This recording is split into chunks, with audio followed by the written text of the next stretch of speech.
தமிழ்நாடு நிதிநிலை அறிக்கை 2026-27 என்று வெளியிடப்பட்டது. முதற்கான அந்த 2 மணி நேரமாக அந்த நிதிநிலை அறிக்கை வெளியிடப்பட்டது. அதில் பார்த்தீங்கன்னா சேவை உரிமை பெறும் அந்த சட்டம் இது வந்து நிறைவேற்றப்பட்டிருக்கிறது. அது ரொம்ப ரொம்ப வரவேற்கப்பட வேண்டிய விஷயம். பாட்டாளி மக்கள் கட்சி நிலைப்பாடு கிட்டத்தட்ட 10 ஆண்டுகளாக இதை பற்றி நாங்கள் பேசி கொண்டு வருகிறோம். 2016 சேவை உரிமை பெறும் சட்டத்தை கண்டிப்பாக தமிழ்நாட்டில் கொண்டு வர வேண்டும் என்ற ஒரு நிலைப்பாட்டை நம்ம தொடர்ந்து வலியுறுத்தி கொண்டிருக்கிறோம். இந்தியாவில் பார்த்தீங்கன்னா 21 ஸ்டேட்ஸில் இருக்குது. 21 மாநிலத்தில் சேவை உரிமை பெறும் சட்டம் அமலுக்கு இருக்கிறது. 15 நாட்களுக்குள் பொதுமக்கள் விண்ணப்பித்து அவர்கள் பெற வேண்டிய அத்தனை திட்டங்களையும் அரசாங்க அலுவலகங்கள் அவர்களுக்கு வழங்க வேண்டும். அந்த திட்டத்தை தமிழ்நாட்டில் கொண்டு வந்திருப்பது எங்களுக்கு மிகுந்த மகிழ்ச்சியை கொடுக்கிறது. பாட்டாளி மக்கள் கட்சி அதை வரவேற்கிறது. அதே போல் சில திட்டங்களான தாய்மாமன் சீர், அண்ணன் சீர் போன்ற திட்டங்களையும் வரவேற்கின்றோம். முதியோருக்காக ஒரு சிறப்பு திட்டங்களை இன்னைக்கு வந்து அனௌன்ஸ் பண்ணியிருக்கிறாங்க. பல மாவட்டங்களில் முதியோருக்கான ஒரு மையங்கள் ஏற்படுத்தப்பட்டு அவர்களுக்கு ஒரு நல்ல வாழ்க்கை கொடுக்கப்படும்னு சொல்லியிருக்கிறாங்க. அதை நாங்கள் வரவேற்கிறோம். ஆனால் நாங்கள் பெரிதும் எதிர்பார்த்தது விவசாயத்திற்கு கொடுக்கப்படும் முக்கியத்துவத்தை பற்றி தான் எதிர்பார்த்தோம். ஆனால் ஒரே ஒரு திட்டங்கள் கூட அதில் பெருசாக சொல்லப்படல. குறிப்பாக கூட்டுறவு கடன் தள்ளுபடி என்ற அந்த திட்டத்தை நாங்கள் முழுமையாக தள்ளுபடி செய்ய வேண்டும் என்ற ஒரு அறிவிப்பை எதிர்பார்த்து கொண்டிருந்தோம் இந்த நிதிநிலை அறிக்கையில். ஆனால் அது வரவே இல்லை. அதாவது அதை எதிர்பார்த்து விவசாயிகள் காத்து கொண்டிருக்கிறார்கள். ஆனால் இது மிகப்பெரிய ஏமாற்றம் தமிழகத்திற்கு. ஏன்னா வேளாண்மைக்கு தான் முக்கியத்துவம் கொடுக்கணும். ஒரு பட்ஜெட் அப்படின்னா அது 6% வந்து ஒரு குறைஞ்சது ஒரு 3% ஜிடிபியாவது வந்து வேளாண்மைக்கும் முக்கியமான துறைகளான கல்வித்துறை, வேளாண்மை துறை, ஹெல்த், அந்த சுகாதாரத்துறைக்கு கொடுக்கணும். ஒரு 3% கொடுத்துருக்கணும் குறைஞ்சது. ஆனா இங்க 1% கூட இல்லை. 1%க்கும் கம்மியாக, இல்லை 1% கொஞ்சம் கூடுதலாக தான் இந்த மாதிரி முக்கியமான துறைகளுக்கு நிதி ஒதுக்கீடு செய்யப்பட்டிருக்கிறது. குறிப்பாக வேளாண்மை துறைக்கு மிக மிக சொற்பம். அதாவது கடந்த நிதிநிலை அறிக்கையில வழங்கப்பட்டதை விட ஒரு ஒரு ஒரு ஒரு 300 கோடி 400 கோடி 250 கோடி வந்து குறைவாக நிதி ஒதுக்கப்பட்டிருக்கிறது. அப்ப என்ன அர்த்தம் பாருங்க. இப்ப யோசிச்சு பாருங்க. வேளாண்மை துறைக்கு தான் அதிகமாக கொடுத்துருக்கணும். தண்ணீர் திட்டங்கள், நீர்ப்பாசன திட்டங்களுக்கு முக்கியத்துவம் கொடுத்துருக்கணும். கிட்டத்தட்ட பார்த்தீங்கன்னா காவிரி குண்டாறு இணைப்பு திட்டத்துக்கு 150 கோடி ஒதுக்கியிருக்கிறாங்க. ஆனால் அந்த திட்டத்துக்கு தேவையான அமௌண்ட் பார்த்தீங்கன்னா 2500 கோடியாவது தேவைன்னு சொல்லியிருக்காங்க. ஆனால் அதற்கு ஒதுக்கி இருக்கக்கூடிய அளவு 150 கோடி தான். பெண்ணையாறு பாலாறு டிபிஆர் ரீட்டைல் ப்ராஜெக்ட் ரிப்போர்ட்டுக்கு ஒரு 50 கோடியும், காவிரி கொள்ளிடம் அந்த ரீட்டைல் ப்ராஜெக்ட் ரிப்போர்ட்டுக்கு 10 கோடி ஒதுக்கியிருக்காங்க. அது பரவாயில்ல. அது டிபிஆருக்கு ஒதுக்கப்பட்டது. ப்ராஜெக்ட் ரிப்போர்ட்டை கேட்டிருக்கிறாங்க. அதற்கப்புறம் அடுத்த ஆண்டு ஒதுக்கப்பட்டால் ரொம்ப நல்லா இருக்கும். ஆனால் நாங்கள் மிகவும் எதிர்பார்த்த தருமபுரி காவிரி உபரிநீர் திட்டத்தை பற்றிய அறிவிப்பு எதுவுமே வரலை. அது மிகப்பெரிய ஏமாற்றத்தை கொடுக்கிறது. அதே போல் அரியலூர் சோழன் பாசன திட்டம், அதை பற்றிய அறிவிப்பு வரவில்லை. காவிரி சரபங்கா திருமணி முத்தாறு இணைப்பு திட்டம், அப்படிப்பட்ட அந்த திட்டத்திற்கான பட்ஜெட் ஒதுக்கீடு பற்றிய அறிவிப்பு வராதது மிகப்பெரிய ஏமாற்றத்தை கொடுக்கிறது. அதுவும் வேளாண்மை துறைக்கு இந்த திட்டங்கள் டிபிஆருக்கு தான் அனுமதி கொடுத்துருக்குறாங்களே தவிர திட்டத்துக்கு அனுமதி கொடுக்கல. அப்படியே அந்த திட்டத்துக்கு கொடுத்துருந்தாலும் ரொம்ப ரொம்ப கம்மியாக கொடுத்துருக்குறாங்க. இது வந்து கடந்த ஆட்சியில் கொடுக்கப்பட்ட வேளாண்மை துறைக்கு ஒதுக்கப்பட்ட நிதியை விட இது ஒரு 250 கோடி குறைவாக இருக்கிறது. அதே போல் பள்ளி கல்வித்துறை, அதுலேயும் பார்த்தீங்கன்னா கிட்டத்தட்ட 4000 கோடி குறைவாக இருக்குது. 48,000 கோடி பள்ளி கல்வித்துறைக்கு, அதாவது கல்வித்துறைக்கு கொடுத்துருக்குறாங்க கடந்த ஆட்சி காலத்தில். இந்த ஆட்சி காலத்தில் இப்போ பார்த்தீங்கன்னா 44,000 கோடி தான் ஒதுக்கப்பட்டிருக்கு. 4,000 கோடி குறைவாக இருக்குது கல்வித்துறைக்கு. இதெல்லாம் ரொம்ப எப்படின்னா முக்கியமான subject education, health and agriculture, இந்த 3க்குமே நிதி ஒதுக்கீடு குறைஞ்சிருக்குது. இது வந்து ரொம்ப ரொம்ப ஏமாற்றம் அளிக்கிறது. இதனால வந்து நிறைய விஷயங்கள் பாதிக்கப்படும். எல்லாருக்கும் நல்லா தெரியும், தண்ணி இல்லைன்னா சாப்பாடு இல்லை. நீங்கள் வந்து ரோடுக்கோ இல்ல இப்ப சென்னைக்கு வந்து நிதி ஒதுக்குறீங்க. ஆ தெருக்கள சுத்தமாக வைத்துக் கொள்வதற்கும், அதனுடைய இன்ஃப்ராஸ்ட்ரக்சர் டெவலப் பண்றதுக்கு. கூவம், அடையாற வந்து சுத்தப்படுத்துறதுக்கா, இல்ல பியூட்டிஃபிகேஷன்க்கா? அது வந்து தெளிவில்லாம இருக்கு. ஏன்னா பியூட்டிஃபிகேஷன் வேற, சுத்தப்படுத்துறது வேற. சுத்தப்படுத்துறதுன்னா குப்பைய அள்ளுறது கிடையாது.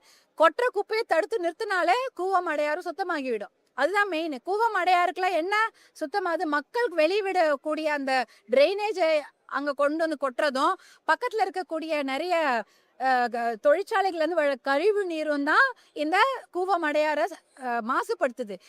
தமிழ்நாட்டில் உள்ள அத்தனை நகராட்சிகளிலும் சுத்தமான அசுத்தமான சாக்கடை கழிவு நீரை தான் சுத்தமான தண்ணியில கலக்குறாங்க. எல்லா ஊர்லயும் நடக்குது.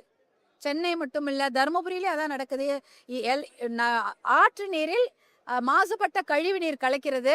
இதை தடுத்து நிறுத்தணும்னா அதுக்கு நிறைய செலவு பண்ணணும். இது கூவம், அடையாறு ஏற்கனவே இது மாதிரி 100 முறை அனௌன்ஸ் பண்ணிட்டாங்க. அதை போல ஒரு திட்டமா வெறும் பியூட்டிஃபிகேஷன் அழகுபடுத்துறதா, இல்ல குப்பையை சுத்தப்படுத்துறதா, கலக்கக்கூட கழிவு நீரை அதை சோர்ஸ்லேயே தடுத்து நிறுத்துறதா, இப்படிப்பட்ட தெளிவுகளை கொடுத்துருக்க வேண்டும். அதை பத்தி எதுவும் இதுல இல்ல. வெறும் திட்டம் மட்டும் சொல்லியிருக்கிறாங்க. அதனால இது வந்து தண்ணீரை சுத்தப்படுத்தக்கூடிய அந்த திட்டங்களுக்கு நிறைய விரிவான திட்ட அதை திட்ட அறிவிப்பும் வர வேண்டும். அதே சமயம் அதுக்கு நிறைய நிதியும் ஒதுக்க வேண்டும். அப்புறம் இன்னொன்று வந்து ஸ்போர்ட்ஸுக்கு முக்கியத்துவம் கொடுத்து பட்ஜெட்ல பண்ணியிருக்காங்க. ஸ்போர்ட்ஸுக்கு வந்து பிள்ளைகளுக்கு 1 மணி நேரம் பள்ளிக்கூட நேரத்தை விட தாண்டி 1 மணி நேரம் ஸ்போர்ட்ஸுக்கு முக்கியத்துவம் கொடுத்துருக்கிறதா அனௌன்ஸ் பண்ணியிருக்காரு அமைச்சர். ஆனா நீங்க என்ன பண்ணிட்டீங்க? ஏற்கனவே 300 பேருக்கு இருந்த உடற்பயிற்சி ஆசிரியரை 700 பேருக்கு ஒருத்தர்னு மாத்திட்டீங்க. அப்ப ஒரு உடற்பயிற்சி ஆசிரியர் 700 பேருக்கு எடுக்கணும்னா அவர் 3 ஸ்கூலுக்கு போகணும். சில கிராமத்துல பாத்தீங்கன்னா ஒரு ஸ்கூல்ல ஒரு 300 பேர் தான் இருப்பாங்க.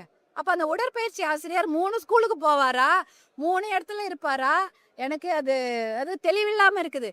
அப்ப ஸ்போர்ட்ஸுக்கு முக்கியத்துவம் கொடுத்தீங்கன்னா நீங்க அதுக்கு இன்ஃப்ராஸ்ட்ரக்சருக்கு முக்கியத்துவம் கொடுக்கணும். இடம் மட்டும் கட்டிட்டா போறாது. அதுக்கு நீங்க மேன் பவர் கொடுக்கணும். இப்ப எல்லாமே பாத்தீங்கன்னா பாத்ரூம் பத்தி சொல்லியிருக்கிறீங்க. பள்ளிக்கூடங்கள்ல, கல்லூரிகள்லாம் அரசு கல்லூரிகள்லயோ பள்ளிக்கூடங்கள்லயோ பாத்ரூம்லாம் சரியில்லை, அதெல்லாம் கொஞ்சம் சரி பண்ணணும், இன்ஃப்ராஸ்ட்ரக்சர் சரி பண்ணணும், நல்லா சுகாதாரமாக இருக்க வேண்டும் என்றால் திருப்பி அதற்கு ஆட்களை போட வேண்டும். இப்போ பற்றாக்குறை தான், ஆட்கள் பற்றாக்குறை. எல்லாமே ஒப்பந்தம், கான்ட்ராக்ட், டெம்பரரி பேசிஸ், மறுபடி இதான் நடந்துட்டு இருக்குது. அப்போ யாருக்குமே வேலை வாய்ப்பு, அரசு வேலை வாய்ப்பு, அந்த கிரேட் 4 சொல்லுவாங்க இல்லையா, அதெல்லாம் இல்லவே இல்லையா? அரசு வேலை வாய்ப்பை பத்தி இதுல எந்த அறிவிப்பும் இல்லை. கிட்டத்தட்ட 6 லட்சம் பணியிடங்கள் இருக்கு, காலியா இருக்கு. அதை நிரப்புவதற்கு, சம்பளம் கொடுப்பதற்கு அதை பற்றி எந்த அறிவிப்புமே இந்த பட்ஜெட்ல இல்லை. இதெல்லாம் கொஞ்சம் ஏமாற்றம் தான். இதெல்லாம் நம்ம கவனிச்சிருக்கணும். நீங்க பாத்ரூமை கிளீன் பண்ணணும்னா ஆள் போடணும் இல்ல, திருப்பி டெம்பரரிக்கான அந்த ஒப்பந்ததாரர் என்ன பண்ணாங்க, 2000 ரூபாய்க்கு பாத்ரூம் கிளீன் பண்றாங்க. நீங்க போய் பல பள்ளிக்கூடங்கள்ல போய் பாருங்க. மாதம் 2000 ரூபாய் சம்பளத்திற்கு அனைத்து கழிவறைகளையும் சுத்தம் செய்யக்கூடிய பணியாளர்களை நாங்களே பார்த்துருக்குறோம். 2000 ரூபாய்க்கு அவங்க கிளீன் பண்ணா எப்படி கிளீன் பண்ணுவாங்க? அவங்க கிளீனா பண்ண மாட்டாங்க, சுத்தமா தான் இருக்காது. அப்ப இதற்கு அரசாங்கம் ஆட்களை போடுகிறதா, தொகுப்பூதியத்துல எடுக்கிறாங்களா, டெம்பரரியா எடுக்கிறாங்களா, எப்படின்னு அதை விளக்க வேண்டும். இதுதான் இதுல எங்களுக்கு ரொம்ப ரொம்ப ஏமாற்றம் அளித்தது விவசாய பட்ஜெட்டும். அதே சமயம் மது படிப்படியாக குறைக்கப்படும், இல்ல போதை ஒழிப்பு பத்தி ரொம்ப நேரம் அதை பத்தி விவாதிச்சிருந்தாங்க. அதை பற்றிய பேசி கொண்டிருந்தார்கள். ஆனா மது ஒழிப்புக்கு இனிஷியலா எடுத்தாங்க அந்த ஸ்டெப். 717 கடைகளை மூடினாங்க.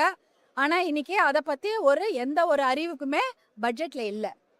மது ஒழிப்பு செய்தால்தான் தமிழ்நாட்டுல மக்களுக்கு ஏதாவது நன்மை நடக்கும், பெண்கள் பாதுகாப்பு உறுதி செய்யப்படும். நான் அதை பத்தி தான் பேசினேன். மதுக்கடைகளை நீங்க மூடலைன்னா பெண்கள் வெளியே வர முடியாது. பயந்து தலையை குடிந்து கூட தான் வெளியில வருவாங்க. வேலைக்கு போக முடியாது, பள்ளிக்கூடத்துக்கு போக முடியாது, எந்த ஒரு விஷயத்துக்கும் செல்ல முடியாது என்பதை பற்றி தான் சொல்லியிருந்தேன். அந்த மது ஒழிப்பு பற்றியும், மதுக்கடைகளை மூடுவது பற்றியும், மதுக்கடைகளை மூடினால் ஆல்டர்னேட் வருமானத்தை பற்றி இந்த பட்ஜெட்ல எந்த ஒரு குறிப்பும் தெளிவும் இல்லை. அதனால இது எங்களுக்கு மிகுந்த ஏமாற்றத்தை, எதுக்குன்னா விவசாயத்துக்கு அதிகமாக கொடுக்காததும், விவசாயத்துக்கு அதிக நிதி ஒதுக்கீடு செய்யாதது, குறிப்பாக கூட்டுறவு கடன்களை தள்ளுபடி செய்யாதது மிகப்பெரிய ஏமாற்றத்தை கொடுக்கிறது. நீர்ப்பாசன திட்டங்களுக்கு முக்கியத்துவம் கொடுக்காதது மிகப்பெரிய ஏமாற்றத்தை கொடுக்கிறது. விவசாயத்தை சுத்தமாகவே ஒரு முக்கியத்துவம் இல்லாம அதை விட்டுட்டாங்களோ அப்படின்ற ஒரு மன வருத்தத்தை இந்த பட்ஜெட் எங்களுக்கு கொடுக்குது. மது ஒழிப்பு பற்றியும் மதுக்கடைகளை மூடுவதை பற்றியும் அதை பற்றிய எந்த ஒரு அறிவிப்பும் இந்த பட்ஜெட்ல இல்ல. அதுவும் எங்களுக்கு மிகப்பெரிய ஏமாற்றத்தை கொடுக்கிறது. நன்றி. தமிழ்நாட்டுல இப்ப நிதி பற்றாக்குறை ரொம்ப கடுமையா இருக்கு. இன்னும் 2 ஆண்டுகளுக்கு இந்த பிரச்சனையை சரி செய்ய சால அவகாசம் வேணும்னு ஒத்துட்டாங்க. அப்ப நம்மளுடைய எதிர்பார்ப்பு நிறைய இருந்தாலும் காலம் தேவைப்படுது. கண்டிப்பா நீங்க 2 வருஷத்துல இப்ப ஏஐக்கு முக்கியத்துவம் கொடுத்து நிறைய பட்ஜெட்ல பார்த்திருக்கிறீங்க. ஏஐ கொஞ்ச நாள்ல பாத்தீங்கன்னா நிறைய பேருடைய வேலை வாய்ப்பை பிடுங்கிக் கொள்ள போகுது. கண்டிப்பாக அது நடக்கும். ஏன்னா ஆர்டிஃபிஷியல் அது இன்டெலிஜென்ஸ்ன்றது நிறைய வேலை வாய்ப்புகளை அதுவே எடுத்துக்கொள்ள போகுது. ஆனா வேளாண்மைக்கு அப்படி கிடையாது. ஆர்டிஃபிஷியல் இன்டெலிஜென்ஸ் வேளாண்மையோ சாப்பாடு யாருக்கும் போட போறது இல்ல. வயல்ல இறங்கி அந்த விவசாயிகள் வேலை செய்தால்தான் நம்ம ஊருக்கு சாப்பாடு போட முடியும். அதை ஏஐ பிடுங்கி கொள்ள முடியாது. அப்படி இருக்கும்போது ஏஐக்கு முக்கியத்துவம் கொடுத்திருக்கிறீர்கள். கூடுதல் முக்கியத்துவத்தை வேளாண்மைக்கு கொடுத்திருக்க வேண்டும் என்பதுதான் எங்களுடைய இது. பட்ஜெட்ல கடந்த முறை ஒதுக்கப்பட்டதை விட 4000 கோடி கம்மியா இருக்கும். மின்துறை என்ன சொல்றாரா, நாங்க சம்பளத்துல வேரியேஷன் இருக்கும், அதனாலதான் வச்சு நிதி கொஞ்சம் குறைக்கும், அதுல திட்டங்கள்ல வீட்டுற மாதிரி சொல்ற ஒன்னு அந்த மதுக்கடையில கொஞ்சம் வருஷம் ஸ்கேனிங் அதெல்லாம் தெரியல. இல்ல இப்போ கல்வித்துறையில 4000 கோடி கம்மியா கொடுத்திருக்கிறாங்க. ஆனாலும் ஓராசிரியர் பள்ளிகள் எத்தனை இருக்கிறது தெரியுமா? ஆயிரக்கணக்கான பள்ளிகள் ஓராசிரியர் பள்ளிகள் தான்.